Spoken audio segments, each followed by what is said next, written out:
Good day and welcome po sa panibago na ng mga episode ng aming channel at ako nga po pala ulit si Allen ng Greenyard TV and para naman sa vlog natin for today. So panibagong vlog, panibagong hack na naman itong ating i-discuss sa inyo. And this time, itong ating topic ay tungkol naman dito sa turmeric. So gaano ba ka-effective itong turmeric? Ano yung mga pwede nating gawin dito sa turmeric pagdating sa mga halaman natin? Ano ba yung makakatulong? So yan, iisa-isahin natin yan. Kaya antabayanan ninyo kasi nakakabilib pala itong turmeric. Napakarami pala natin pwedeng gawin dito na pwede nating magamit sa ating mga halaman. And syempre, bago tayo magsimula sa mga bago pa lamang po sa aming channel, huwag niyo pong kakalimutan na mag-like, share, and subscribe. And pakihit na rin po yung notification bell para maging updated kayo sa mga susunod pa naming videos. And please also visit and support na rin po yung aming Facebook and Instagram page, Greenyard PH po. At sa mga gustong bumisita sa aming garden na andito po sa screen yung aming complete address. So eto na nga, sisimulan na natin ang vlog natin or ang topic natin for today. At eto nga yung ating bida sa topic natin ngayon. Ito yung tinatawag na turmeric powder. So itong turmeric powder, napaka-effective dito. At kung sa halimbawa sa atin, sa mga tao, napakarami nating health benefits na makukuha dito. Kasi ito palang turmeric ay isang antioxidant, anti-inflammatory, antimicrobial, at saka makakakuha ka pa ng liver protection at nakakapag-boost pa ng immune system ng ating katawan. So ganun kadami yung benefits na maaari nating makuha pagdating dito sa turmeric powder. At ganun na rin pagdating dito sa turmeric. At syempre, ganun na din pagdating sa mga halaman. So napakarami palang uses nito na pwede nating gamitin pagdating sa ating mga alagang halaman. So madali siyang bilhin, madali siyang makita.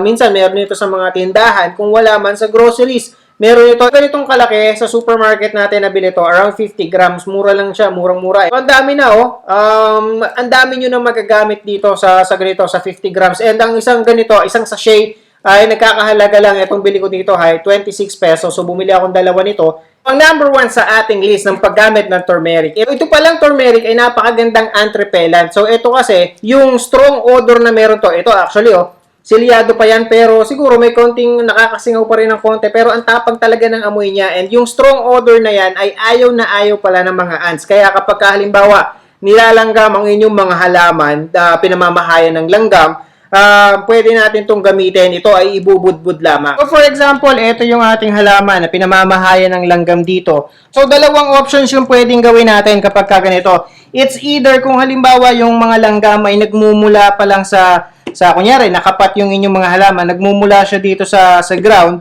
is pwede naman na dito natin siya budburan sa palibot. So yun. And kung halimbawa naman namamahay na talaga siya dito sa ating sa ating mga halaman, so dito na natin ibubudbod sa pinakahalaman yung turmeric powder na meron tayo.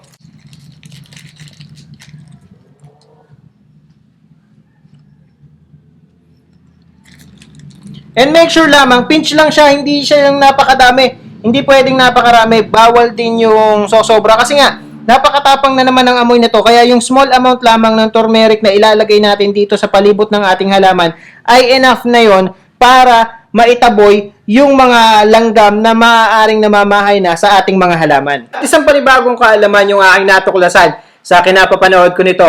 And yun, napanood ko na ito palang ants, parang kung tutuusin, mapapansin mo kung halimbawa konti lang naman, parang wala siyang masyadong epekto naman na ginagawa sa halaman natin, di ba? Pero yun pala, itong mga ants na to ay maaaring magdala ng mga mealybugs dito sa ating mga halaman. Yung palang mealybugs at saka itong ants ay merong symbiotic relationship. At dahil dyan, kapag ka merong langgam na namahay doon sa ating halaman, maaaring magdala sila ng mealybugs na maaaring makasira at mamahay din sa ating mga halaman. At yun yung dapat nating iwasan. Sabihin lang yan, pagka walang langgam na namamahay sa ating mga halaman, chances ng mealybugs ay mamahay sa mga halaman natin ay medyo malabo din. At ang susunod naman dyan ay kapag tayo ay nagre-repat. Kasi ito ay pwede rin pang pest control. So yung alam nyo ba yung ang tawag kasi sa amin dito, yung mga ulalo, yung parang namamahay siya sa ilalim ng lupa sa mga paso. Kadalasan, manonotice nyo yan or makikita nyo yan, yung kulay white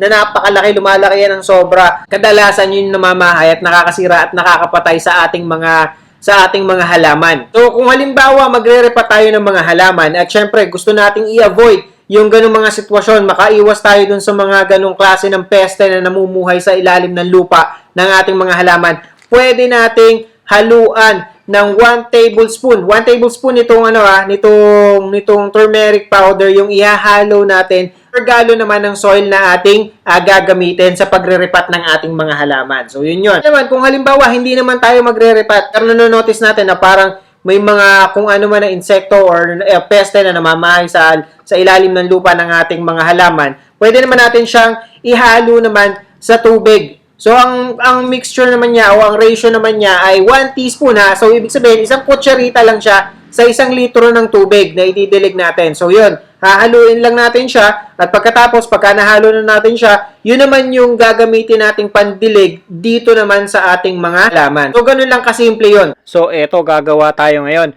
Isang kutsarita sa isang bote or 1 liter na tubig. Ito, ihahalo lang natin. Oops, medyo mahirap ilagay kaya maglalagay tayo ng maliit na funnel.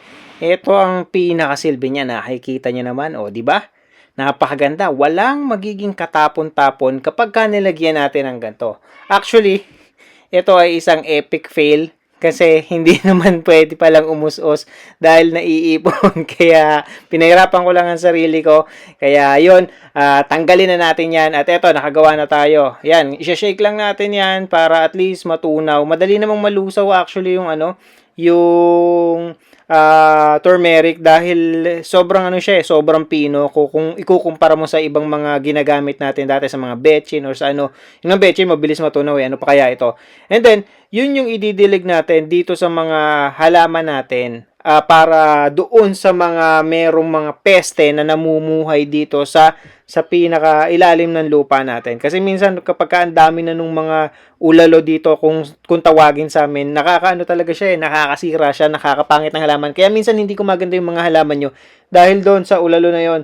Lalo na kapag inakat nyo siya or pinaltan nyo or nirepat ninyo o pinaltan nyo ng soil doon, makikita nyo ang daming ulalo. Ang sunod naman sa ating list ay ginagamit din siya or napaka-effective din niya na panggamot sa mga pagpalagay mo mga wounds ng ating mga halaman. So, ang isang nakita ko dun sa napanood ko is kadalasan ito nangyayari sa halimbawa, pwede natin siyang gamitin. Kunyari, nag-market ka, nag-air layering ka, and yung halimbawa yung air layering, syempre makakasugat yung halaman, pero hindi doon kasi pinapaugatan natin yung halaman na yon, kaya hindi natin siya pwedeng pahidan. After nating kunin yung minarkot natin, kung halimbawa may roots na siya, at kailangan na nating ikat yung part na minarkot na natin. So, yung portion na kinat natin, yung naiwan, pwede natin siyang pahidan ngayon nitong turmeric. Nakakatulong kasi ito para mas mag-heal yung mga sugat ng ating mga halaman. Hindi kaya naman yung mga balingsanga, yung mga pinrun natin, pwede rin. Like yung halimbawa, sa rose na lang. So, yan, sample sa rose. Kunyari, kumuha ka ng nagkat ka ng bulaklak ng rose, and then, syempre, yung portion na pinagkatan mo, may wound yon. So, ipapahid mo lang siya doon sa upper portion ng sugat niya, and ayun na, makakatulong ito para mag-heal yung sugat ng ating mga halaman. Or di kaya naman kung halimbawa nag-grafting kayo, ay pangkaraniwan doon sa ngayon sa mga money tree, sa mga adenium, sa mga bougainvillea. So yun yung mga ginagraft, di ba? So ito pwede natin gawin. And ito, hindi siya basta-basta. And yung pag-apply nito, ganito ang gagawin. Hindi siya pwedeng ipahid ng basta powder lang. So gagawa tayo ng parang paste nitong turmeric. So gagawin lang natin, syempre maglalagay tayo sa isang kahit sa platito. Pagkatapos kung gaano man kadami yung amount na gagamitin natin or kung gaano man kadami yung kailangan natin, at lalagyan natin siya ng konting tubig. So sa pamamagitan nito, para tayo makakabuo ng paste, yun yung hahanapin, yun yung hahabulin natin. So kapag medyo na siya, lumapot na siya, mas magiging madikit kasi siya, mas nagbubuo siya, at saka ito, pagka ipinahid natin siya, mas didikit siya. Kasi basa at saka malagkit, at saka nagbuo-buo nga siya. So kung halimbawa sa tingin nyo, kulang yung tubig, spray lang kahit pang spray kasi pagka ganito, maaari pa natin hindi makontrol pero kung halimbawa spray yung gagamitin natin, mas sa tingin ko mas madali yon. And yun, kapag nakuha na natin yung parang texture nga na paste, pwede na natin siyang idikit ngayon, ikapit sa mga halaman natin. So ayan. So ito yung ibabalot natin ngayon sa sugat ng ating halaman. So ganito dapat yung magiging texture niya, hindi masyadong basa. Kumbaga parang nait-it niya lahat ng tubig na inilagay nyo. And ayan, sticky na siya. So yan yung ilalagay natin, itatapal natin sa sugat ng ating mga halaman, sa puno, even yung mga maliliit natin like yung mga rubber tree, mga fiddle leaf, kung halimbawa nagkasugat, nagkabali yung mga ano natin, so ito yung pwede nating ipahid sa kanila. Ang susunod naman na use ng ating mga turmeric ay yung tinatawag naman na sa mga dieback disease. Ito yung kadalasan na nakikita natin sa mga, let's say for example, sa mga rose natin. So yung nag-iitim yung dulo ng branch niya na pinutol, tapos kumakalat siya or tuloy-tuloy na namamatay yung parang pinakatangkay hanggang sa dumating sa pinakapuno. So, yun yung tinatawag na dieback disease, kadalasan nga sa rose, or siguro mapapansin din natin yun sa ibang mga halaman. Pero dun sa napanood ko, yun, at saka dun siya madalas nakikita sa mga rose na yun. And ito din, yung parang turmeric paste na ginawa natin, yung ipapahid natin sa kanila. And ang pagpahid naman dito, syempre, para mapahinto at mapigilan yung pagkalat nung dieback disease na yun. So, yung pagkalat pa nun at paglaki, noong namamatay na tangkay na branch, is puputulin natin dun sa portion na kung saan, sabihin natin fresh pa yung tangkay at hindi pa bulok. And then, pagkatapos nating putulin doon, tsaka natin papahidan itong ginawa nating turmeric paste, yung pinaka-tip ng pinutol natin. And yun, doon mag-i-stop na yung pagkalat pa nung dieback disease na yun. And ang sunod naman sa ating list ng napaka-useful na turmeric ay ginagawa din siyang rooting agent pala or rooting hormone. Kung halimbawa kasi wala tayong rooting hormone sa bahay, wala tayong nabibili na gano'n, ito yung pinakamagandang alternative at pinakamagandang gamitin natin na susunod doon sa rooting hormone. So kung halimbawa may mga cuttings tayo na itatanim, so pwede nating pahidan itong mga cuttings natin, itong ating mga ginawang, ito kahit powder lang, pwede natin siyang ipahidan nitong ating turmeric. Kasi nga, itong turmeric ay nagtataglay, diba, ng antibacterial at saka ng antimicrobial. Kaya siya nagiging effective na gawing rooting agent. So, ito, madali lang. Kuha ka ng cuttings, and then, yung mga cuttings mo nga, pahidan mo, tsaka mo siya itanim, iusok mo siya sa soil, and then, yun na, para ka ng nag-rooting hormone. Ang susunod natin ay, hindi naman natin pwedeng sabihin pest control kasi, let's say, sa mga fungal diseases na maaaring meron sa ating mga halaman. At saka isa pa yung powder mildew na tinatawag, yung parang nagpuputi-puti dun sa dahon. So ito, ang kailangan lang natin gawin, turmeric powder din, 2 teaspoon o 2 kutsara ng turmeric powder sa 1 litro ng tubig. So ibig sabihin, mas matapang yung timpla compare mo dun sa kung halimbawa ipandidilig natin.